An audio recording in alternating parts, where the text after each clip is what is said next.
Bagara konon tanya, Kadis kenapa jalan di payung-payung tuh? Maksudnya apa tuh dia? Mungkin di kanal ini Bang Ajin Iya, bisa membantu lah, betul betul. mengajak teman-teman pelaku usaha.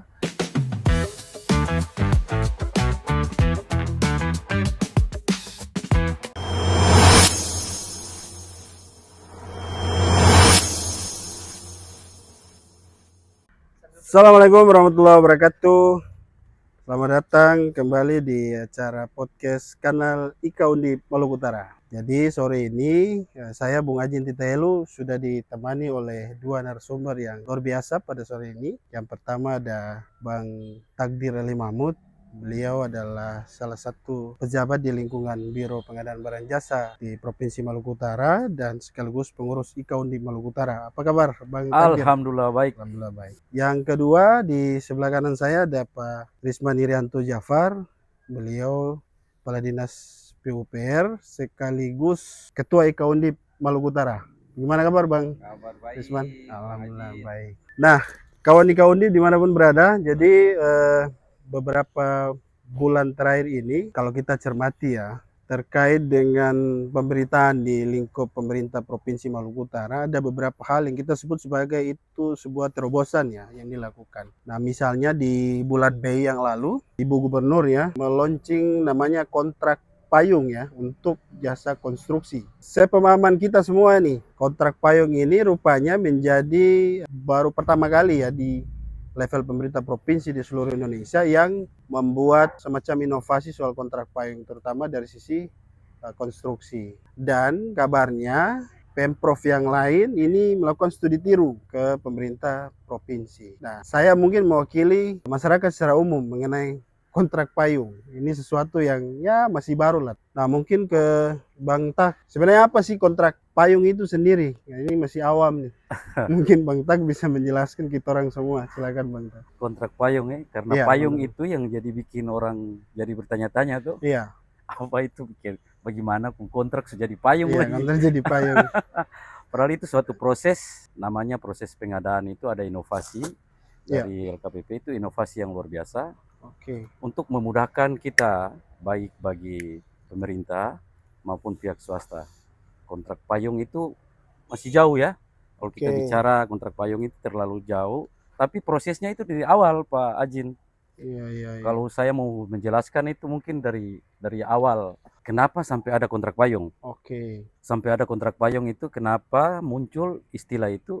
Karena begini, kita lihat suatu sisi pengadaan barang jasa ya oke, di oke. Indonesia itu rata-rata kan ada kemiripan. Hmm, Nah, ada kemiripan itu akhirnya munculnya satu istilah yaitu konsolidasi konsolidasi. pengadaan. Nah, Oke. itu istilah juga kan? Iya, iya, betul. Sampai menuju ke kontrak payung kita akan lakukan dulu konsolidasi pengadaan. Apa itu konsolidasi pengadaan?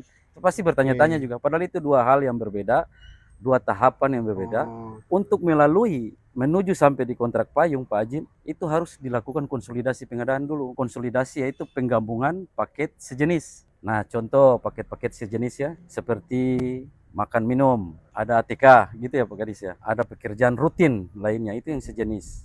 Nah, kemarin pengembangan kita Provinsi Maluku Utara, mungkin nanti Pak Kadis yang menjelaskan, itu ekosistem pengadaan itu luar biasa, itu sudah berkembang sampai ke kontrak payung pekerjaan konstruksi.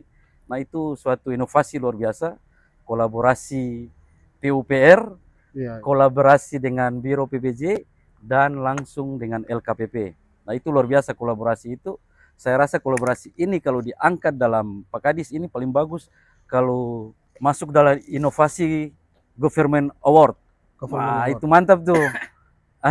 Daftar ke IGA Kemendagri. Nah, inovasi Government Award itu bisa ke PUPR untuk mendapatkan kategori inovasi terbaik dalam pekerjaan konstruksi. Kemarin kan Ibu Gub sudah dapat penghargaan tuh, Hmm. inovasi kontrak payung konstruksi pertama di Di Indonesia Indonesia, oh, melalui PUPR dengan Biro PBJ. Nah, itu mendapat penghargaan dari LKPP.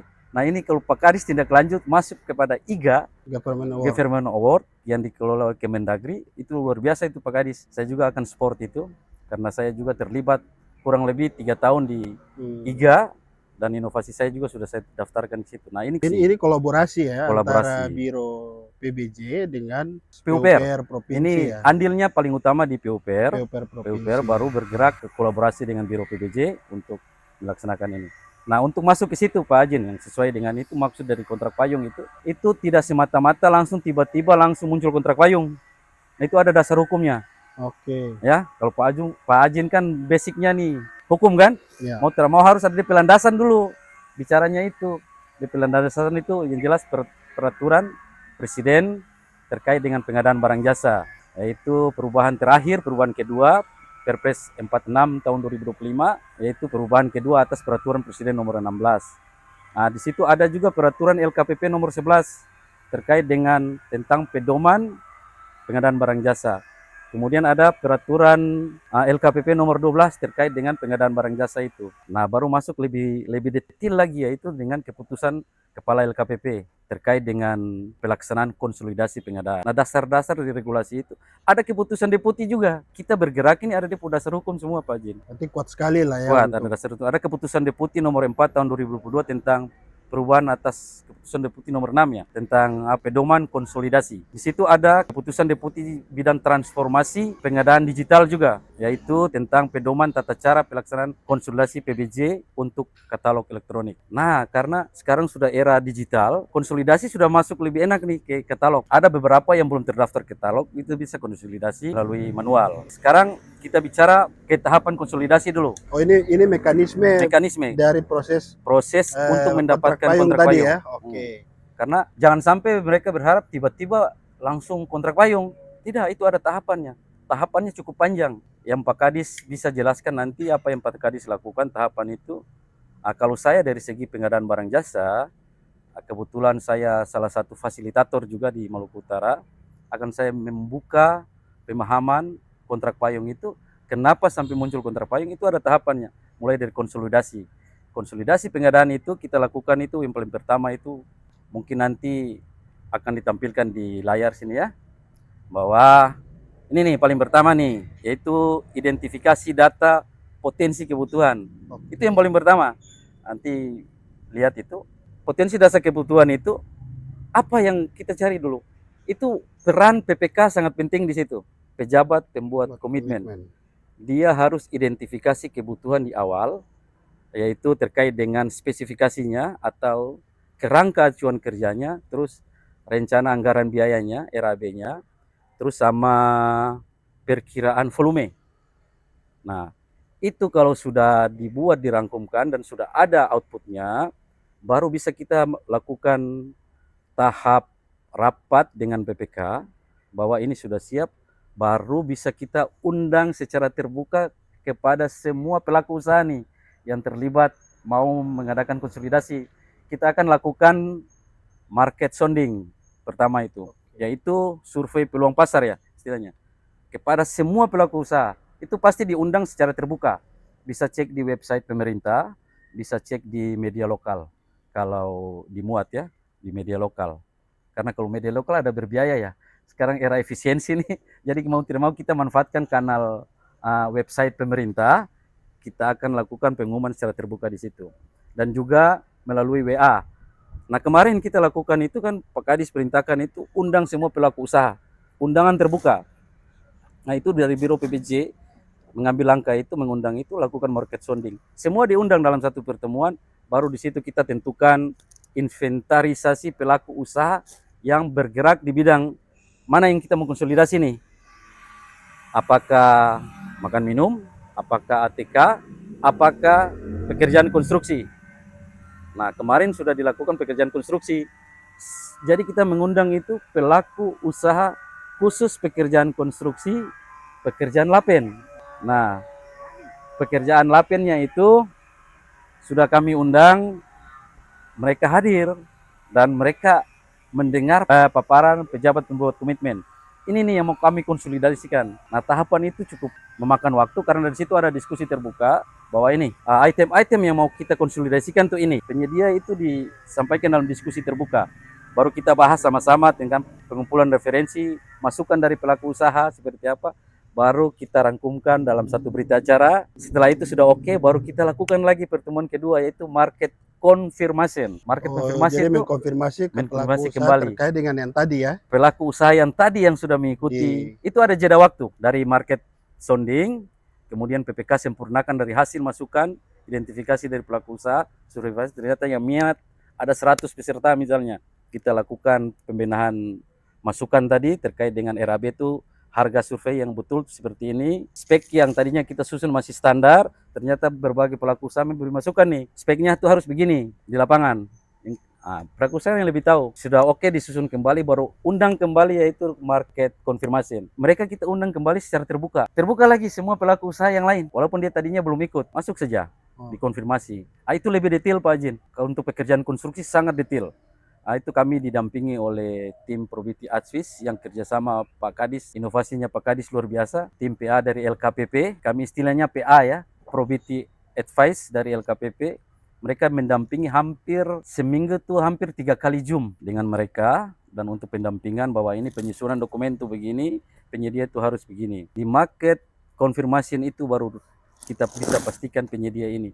Dari situ bisa muncul ini nih keuntungannya dari kami. Penyedia yang pinjam-pinjam perusahaan pasti dengan sendirinya pasti mundur. Akan mengaku, Allah saya ikut ini saya teruntung. Penyedia dengan sendiri yang pinjam-pinjam bendera pasti mundur. Berarti dengan sendirinya proses seleksi terkait dengan siapa yang sebetulnya punya SDM yang cukup, siapa yang tidak misalnya. Peralatan yang cukup, perusahaan yang betul-betul siap, itu yang pasti akan yang berminat di konsolidasi PBJ ini. Setelah itu baru masuk tahapan tender. Tahapan tender ini proses dilakukan oleh Biro Pengadaan yang data-data tadi yang sudah dikumpulkan oleh PPK, yaitu tadi spek, RAP, draft kontrak, semuanya itu jadi dokumen tender, dokumen pemilihan. Data itu yang kita ajukan tender secara terbuka yang berminat tadi. Mereka masuk penawaran seperti biasa, manual bukan di sistem, manual atau kita buat link saja sendiri melalui Google Drive, mereka ikut, baru Pokja lakukan evaluasi seperti biasa, terakhir dilakukan negosiasi harga mendapatkan satu harga yang sudah dikonsolidasikan, yaitu harga pasti per wilayah, misalnya di Kota Ternate, atau di Bacan, atau di Sofifi, harganya kan beda-beda, jadi kita dapat satu harga. Nah contoh, kayak kemarin itu kan konstruksi per wilayah, wilayah Kota Ternate harganya segini, sepakatnya, wilayah Sofifi, Kota Tidore Kepulauan, khusus di Pulau Oba, harganya segini. Kalau di ruas lain lagi kan luas berbeda pasti wilayahnya, harga pasti berbeda. Yang berminat di setiap ruas pasti harganya berbeda. Nah di situ ada negosiasi, kesepakatan harga. Baru perusahaan yang tadinya dimasukkan penawaran dan dinyatakan lulus negosiasi dan lulus berkas, itu kita ikat di dalam kontrak payung. Oke, jadi tahapannya sebenarnya ini panjang sekali ya, panjang sekali, dan memang ada advice juga dari LKPP misalnya. Dan tadi disebut ada tim yang memang khusus untuk mendampingi ya. Nah, kalau tadi yang Bang Takdir singgung kan soal kesepakatan harga. Berarti ini sebetulnya salah satu benefit ya. Mungkin ya, salah satu keunggulan ataupun manfaat dari kontrak payung itu dari sisi ada efisiensi harga atau ini efisiensi. juga ya? Yang jelas harga lebih murah dan harga sudah pasti. Yang pinjam-pinjam bendera setelah boleh kesana itu harga lagi. Yang tadinya seorang kelima yang Pak Deputi selalu bilang perjanjian itu cuma 2. Tapi ada P3, 4, 5 gitu ya. Biasanya kan cuma pihak pertama kan pemerintah, pihak kedua swasta. Tapi kok muncul ada pihak ketiga, pihak keempat, pihak kelima, pihak keenam, dan seterusnya. Nah itu keuntungan dari konsolidasi sehingga menunjukkan kontrak payung kasih hilang tuh yang itu. Dapatlah cuma 2 perikatan, pihak pertama, pihak kedua. Terus efisien terkait dengan waktu. Tender itu berapa hari? Hampir 1 bulan. Kalau di press tender itu paling cepat itu 18 hari atau 14 hari. Makan waktu. Jadi kontrak payung ini cukup cuma 1, 2, 3 hari saja kan.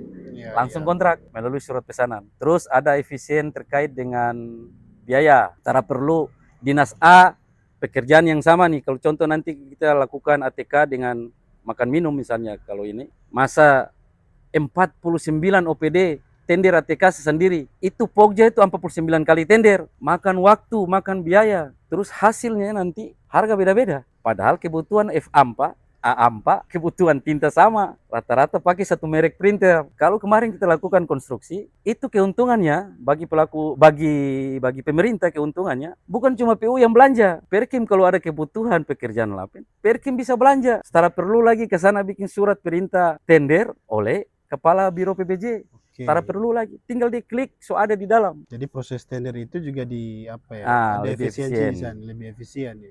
Pelaku usaha juga sudah terdata di dalam dan betul-betul pelaku usaha diikat dan dia bersedia siap bekerja selama 2 tahun. Dia siap melakukan pekerjaan itu. Oke, berarti Jika kan Tara siap, kalau di awal tadi misalnya lepis. ada konsolidasi, baru masuk ke kontrak payung kan Kontrak begitu ya. payung. Itu tahapannya. Nah, tahapannya seperti Ah. itu. Terus kalau yang saya simpulkan nih, dengan hadirnya kontrak payung itu mekanisme tender lah, katakanlah begitu ya. Ini kan cuma 1 kali dilakukan kan. Nah, selebihnya tuh sifatnya pemesanan kan begitu toh. Ya, surat Misalnya, pesanan di nah, katalog. tapi kalau yang soal ini, apakah memang sekarang kan kita baru mulai dengan Lapen ya? Apakah memang ada jenis pengadaan yang lain di luar Lapen yang bisa menggunakan sistem kontrak payung? Bisa, yang penting pekerjaan itu dia rutin. Oh, oke. Bisa Makanya ya. di awal tadi saya bilang, slide ini ditampilkan dari slide ini, toh, di awal itu yang namanya identifikasi data potensi kebutuhan.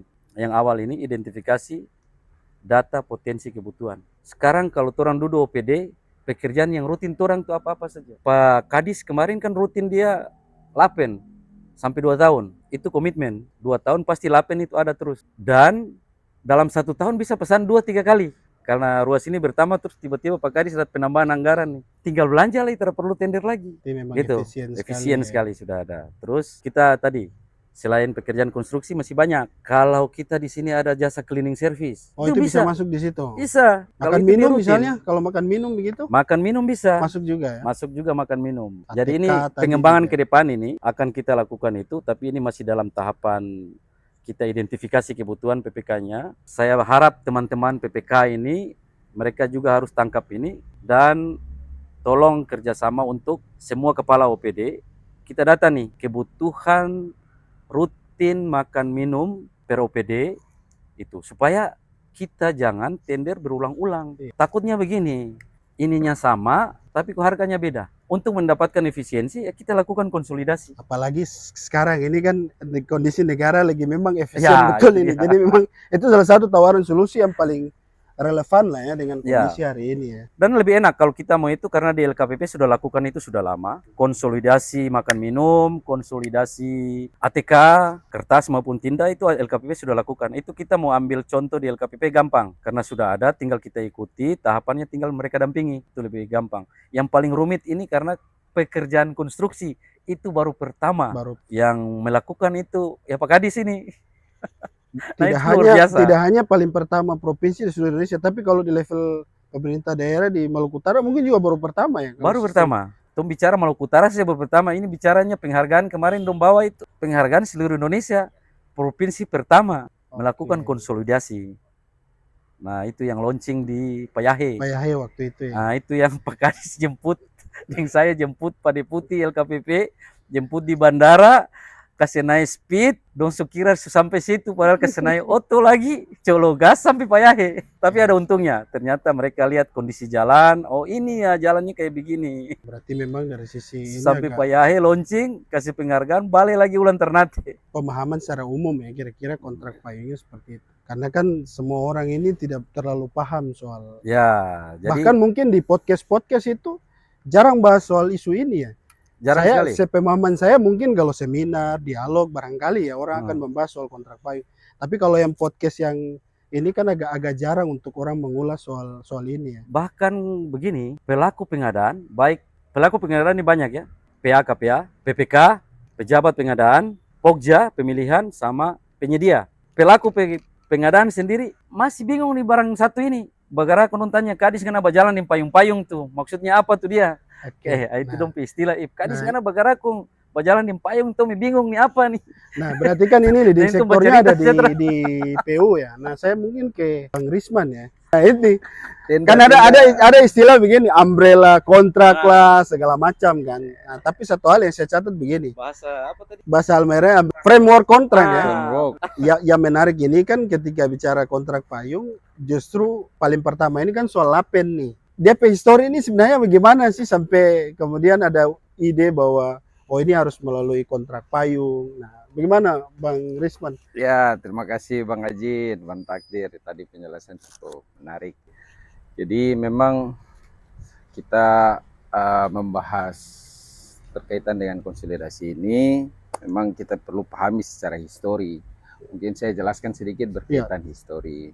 Histori ini sejak arah pembangunan dunia itu berubah sejak tahun 2015 berkaitan dengan arah pembangunan dari milenium ke arah pembangunan berkelanjutan. Dari situ disepakati waktu itu di KTT PBB Indonesia waktu itu ikut Pak Yusuf Kalla, disepakati arah pembangunan itu sudah berubah, arah pembangunan global dari arah milenium ke arah pembangunan berkelanjutan. Jadi pasca balik dari itu, pemerintah Indonesia menetapkan ada namanya Perpres Pembangunan Berkelanjutan di tahun 2017 kalau tidak salah ya, saya di cross check, itu Perpres khusus pembangunan berkelanjutan. Kemudian dari situ ya. Ya, kemudian di tahun 2018 ditetapkanlah Perpres 1618 karena pembangunan ini tidak akan jauh dari arahnya, itu harus ditetapkan juga terkait barang jasanya. Di Perpres 1618 itu sudah banyak diikat, makanya ada isu lingkungan mulai masuk, terus ada isu ketiga konstruksi dan keterlibatan UMKK, serta di dalamnya juga dibahas berkaitan dengan UMKK ini apa? Keterlibatan UMKK? UMKK itu usaha mikro, kecil, dan koperasi. Dulu Perpres yang lama banyak membahas berkaitan UMKM. Namun di Perpres yang terbaru itu bahkan dengan turunan dan perubahannya 46 2025 bahkan sangat detail membahas ke isu UMKK ini. Dari dasar itu memang kita selaku pelaku pengadaan ini harus lebih mawas berkaitan dengan arah pembangunan serta perubahan regulasi, sehingga dalam menentukan sikap atau menyusun strategi pengadaan itu berkenaan dengan regulasi yang dimaksud. Dari proses yang sama, kami selaku PA mengharapkan bahwa setiap anggaran yang turun di masing-masing OPD itu bisa menghasilkan atau menyasar ke seluruh elemen masyarakat yang punya sumber daya, sehingga ekonomi bisa bergerak. Itu inti dari pengadaan, dan tidak bertentangan dengan prinsip-prinsip lingkungan dan berkelanjutan, sehingga apa yang kita adakan hari ini itu bisa bermanfaat dan sifatnya punya nilai tambah untuk masyarakat berikut.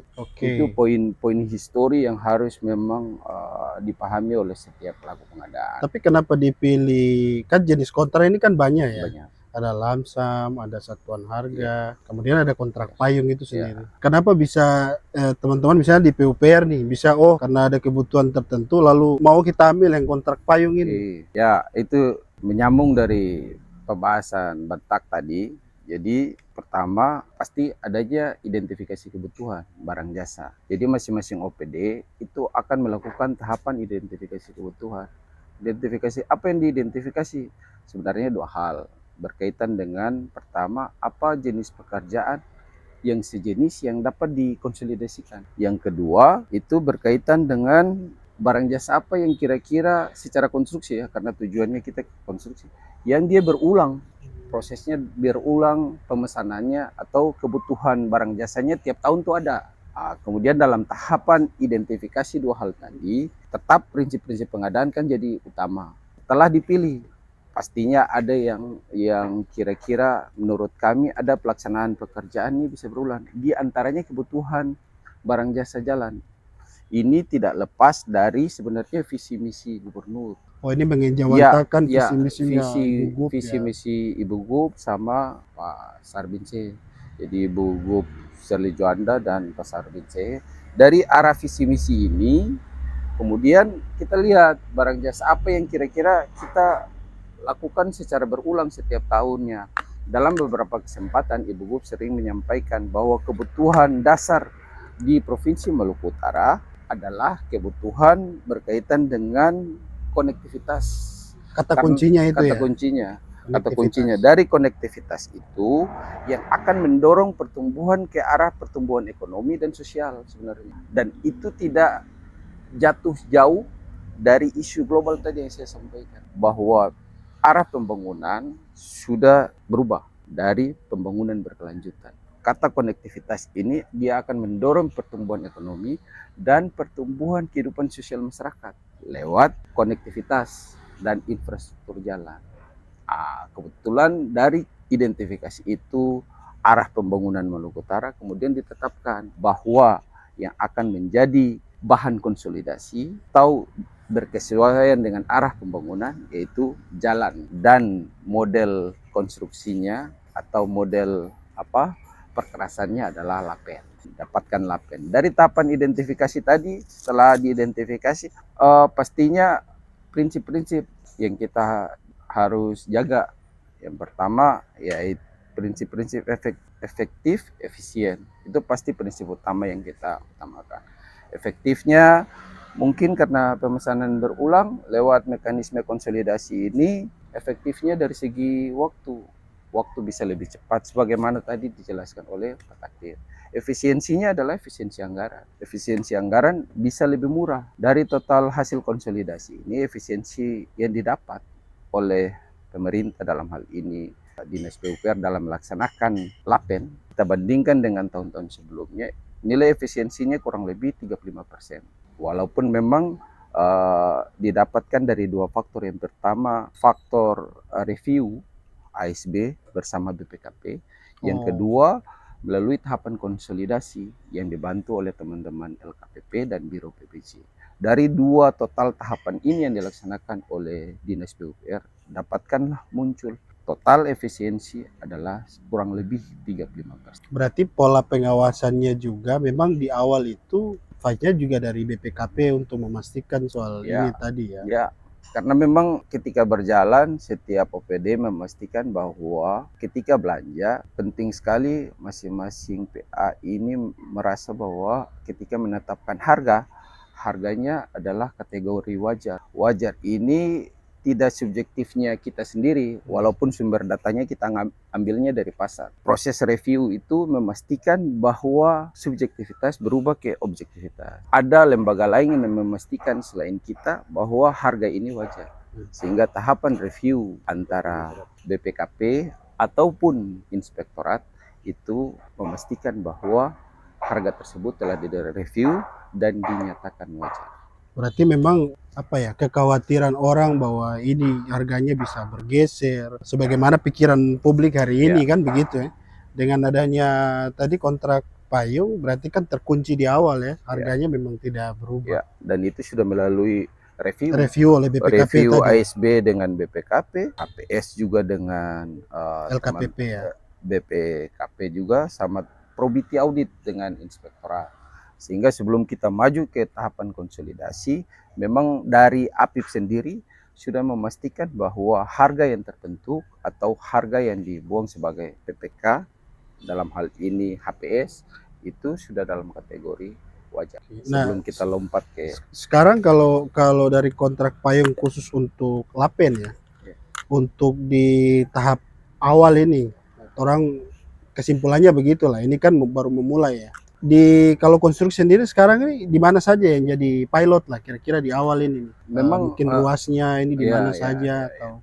Memang kita berpikir dalam menetapkan kontrak payung kemarin, harga konsolidasi, apakah kita ini mau tetapkan harga lapen berdasarkan Provinsi Maluku Utara ataukah kita berdasarkan wilayah?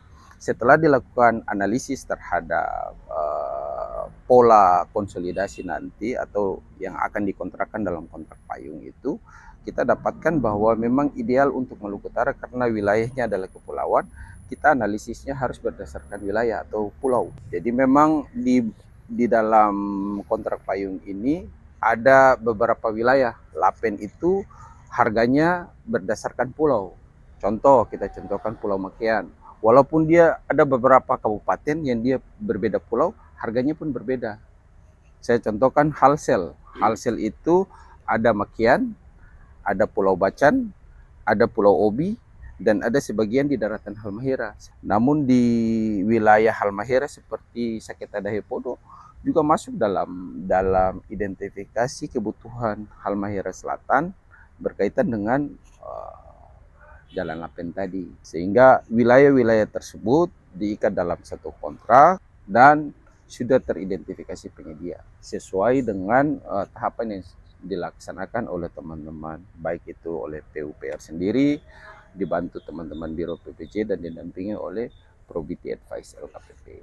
Berarti memang soal kepastian hukum juga bagi teman-teman di penyedia misalnya juga sudah apa ya, dengan hadirnya kontrak payung ini memberikan kepastian juga ke mereka juga ya. Ya, ini yang sering ditanyakan oleh teman-teman, apakah nanti setelah diberlakukannya kontrak payung dapat menyasar ke teman-teman yang berada di UMKK, usaha Mikro, mikro, kecil, kecil koperasi dan tadi ya. koperasi tadi.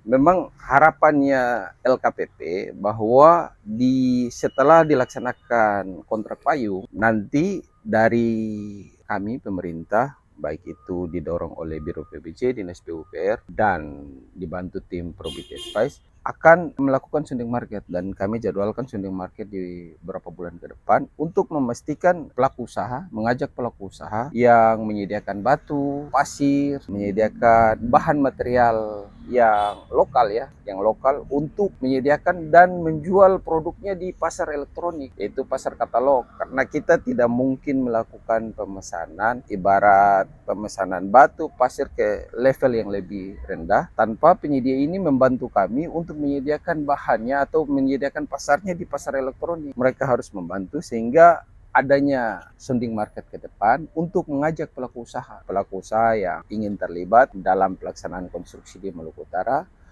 namanya supply by owner, SBU. Jadi sebelum dilaksanakan pemesanan ini, penyedia yang ekonomi kecil bisa perorangan maupun perusahaan yang punya sumber daya untuk sering melaksanakan kegiatan usaha, jual beli batu, jual beli pasir, untuk mendaftarkan usaha ini ke dalam pasar elektronik, namanya katalog. Sehingga pemerintah ketika memastikan kebutuhan barang jasanya bisa melakukan pemesanan langsung ke pasar-pasar digital tadi. Tahapan sounding market kami akan jadwalkan mungkin di tahun ini juga, dan mengajak ke penyedia. Mungkin di kanal ini Bang Ajin bisa membantu lah, mengajak teman-teman pelaku usaha ekonomi mikro, kecil dan koperasi, baik perorangan ya, bisa untuk kegiatan usahanya rame-rame kita terdaftar. Kita punya pengalaman agak sedikit pahit dari tahun 2024 untuk mengajak teman-teman penyedia ini ke katalog, cukup berat. Karena pernah kami melaksanakan kegiatan itu, jumlah pesertanya dihadiri hampir 150 orang terdaftar, kami punya list dan buktinya. Namun ketika diajak, bahkan ada tim dari Biro PPJ yang siap membantu untuk mendaftarkan. Namun setelah tahapan selesai, 2 minggu, 3 minggu kita cross check, hanya 1 penyedia yang terdaftar. Sehingga ini kita harusnya lebih masif mengajak masyarakat. Kanal-kanal ini ada juga sebagai bahan informasi bagi teman-teman di luar, bagi penyedia-penyedia lokal yang ingin terlibat dalam pelaksanaan kegiatan konstruksi. Ayo sama-sama untuk kita daftarkan ya. Nanti dibantu untuk KC ya. Memang ini yang kita harapkan juga, maksudnya ketika ada informasi yang bahwa ada ruang bagi teman-teman UMKM ya atau koperasi lah ya, yang memang selama ini bisa jadi belum paham atau memang punya keinginan tapi kan tidak punya informasi yang cukup untuk ini masuknya di ruang mana, misalnya kayak tadi di e-katalog ya. Ya, jadi ini informasi penting juga nih buat kita semua sahabat kanal Ika Undip. Jadi diidentifikasi apa yang menjadi peluang ya. Terutama yang tadi kalau dari sisi konstruksi, misalnya ada punya usaha pasir, batu atau apapun itulah yang mendukung material tadi, ya nanti kita sama-sama untuk join di katalog supaya ini juga pemberdayaan masyarakat juga, ekonomi untuk juga internal Ika Undip ada Pak Takdir, bisa tanya, Bang Takdir bisa tanya ini caranya saya terdaftar bagaimana, Bang Takdir bisa mengarahkan. Nah ini Bang Tak tadi disinggung nih oleh Bang Risman, Pak Kadis, bahwa ada soal keterlibatan UMKM dan koperasi ya atau UMK tadi. Nah bagaimana nih soal UMK? Ya itu menarik ya, itu luar biasa, itu program utama dari pemerintah juga untuk pelibatan UMKM nih, usaha mikro kecil, UMKK, koperasi. Nah ini luar biasa. Jadi teman-teman yang mungkin menyaksikan ini, baik perorangan maupun pelaku usaha, sekarang tuh lebih dipermudah ya. Dulu kan pernah orang undang tuh penghuni sampai hampir 200 orang, ternyata bingung daftar katalog tuh. Nah sekarang gini nih teman-teman, sangat dipermudah kali ini. LKPP sudah membuat kemudahan, yaitu sekarang ngoni bisa daftar sendiri tanpa melalui persetujuan dari kami Biro PPJ. Sekarang ngoni sebuka HP sendiri, daftar sendiri, bikin user sendiri, terus foto data diri sendiri. Ngoni foto ngoni pe wajah, terus kasih tunjuk ngoni PKTP, jadi sudah. Itu sekarang so SSO, single sign on. Jadi satu akun untuk semua. Jadi ngoni mau daftar satu akun itu berarti ngoni bisa ikut tender, so terdaftar di Sikap, so terdaftar di Inaprok sekarang yang baru, so terdaftar di katalog Inaprok, semua sekarang. Jadi bikin sendiri tanpa melalui bilang persetujuan admin. Jadi sekarang dari rumah, mau dari kamar, mau dari mana, so bebas. Jadi sekarang kalau akun itu sejadi, bebas kasih masuk ngoni segala produk yang dibutuhkan. Saya kasih masukan pengoni bagi pelaku usaha nih. Sering-sering kunjungi sirup. Nah, jangan cuma berpikir sirup marjan terus. Nah, sirup ini apa ya, maksudnya? Kunjungi sistem rencana umum pengadaan. Toh, itu di situ semua perencanaan pemerintah itu ada di dalam. Jadi ngoni cari tahu, oh ini UMKM punya nih, ini pekerjaan ada di dalam sirup Ajin. Rencana umum pengadaan itu terbuka umum. Bisa diakses oleh semua orang. Walaupun tidak punya user bisa tahu. Jadi ngoni daftar ngoni pe usaha perorangan semua. Di e-katalog tadi. Apalagi tempat teman-teman Ika Undip nih. Ya, yang tadinya kan dulu saya ingat kan saya pembinaan terkait katalog itu karena masih harus izin user di kami. Sekarang sudah ada. So bikin sendiri. Orang duduk santai, kau tinggal bikin sendiri, kau foto sendiri, lakukan sendiri. Jadi bagi sahabat Ika Undip maupun masyarakat pada umumnya, kalau mau nanti mendaftar e-katalog, ya nanti kita akan bikin di di link ataupun di postingan-postingan kita nanti di kanal Ika Undip, supaya ini memudahkan untuk. Terus satu lagi Pak Jin, ya, yang tadi disampaikan Pak Kadis, karena saya harus luruskan, yang tadi kontrak payung yang Pak Jin masih bilang masih bingung. Sekarang isu itu saya juga dengar cerita di luar bahwa bilang, akan kontrak payung cuma dondong itu. Oh mohon maaf. Kontrak payung itu, mohon maaf harus saya luruskan nih, itu belum ada pemenang. Jangan dong kira kong kasih masuk dong penama ada kontrak payung, dong itu belum tentu. Jadi misalnya yang lolos tadi ada 5 perusahaan, dorang itu diikat harganya selama berapa tahun nih di kontrak payung. Dorang itu belum tentu pemenang Pak Ajin. Oh, ada kompetisi lagi? Ada mini kompetisi di dalam katalog. Contoh PPK mau belanja nih di ruas tadi, dia klik ruas itu, penyedia yang tadi diikat kontrak payung, dorang itu lakukan mini kompetisi di sistem. Belum masuk kontrak. Yang namanya kontrak payung itu hanya mengikat saja efisiensi pelaksanaan. Jadi nanti surat pesanan di dalam sistem, baru PPK klik, baru dorang ini yang dikompetisikan di dalam aplikasi katalog. Itu dia, supaya jangan jadi orang-orang persepsi monopoli begitu bisa dengan sendirinya kan kita undang tadi terbuka kan.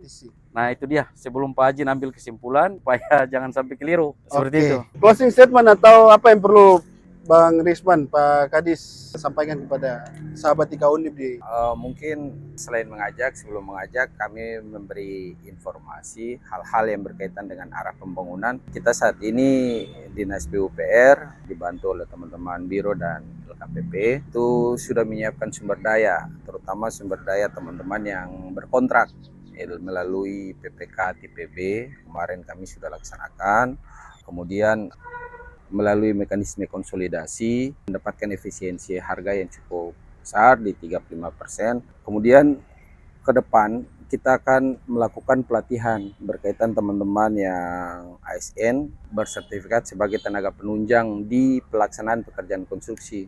Jadi ada teman-teman yang mungkin ahli bidang jalan, ahli bidang jembatan, ada juga ahli di bidang rangka baja, bangunan air, serta bangunan gedung.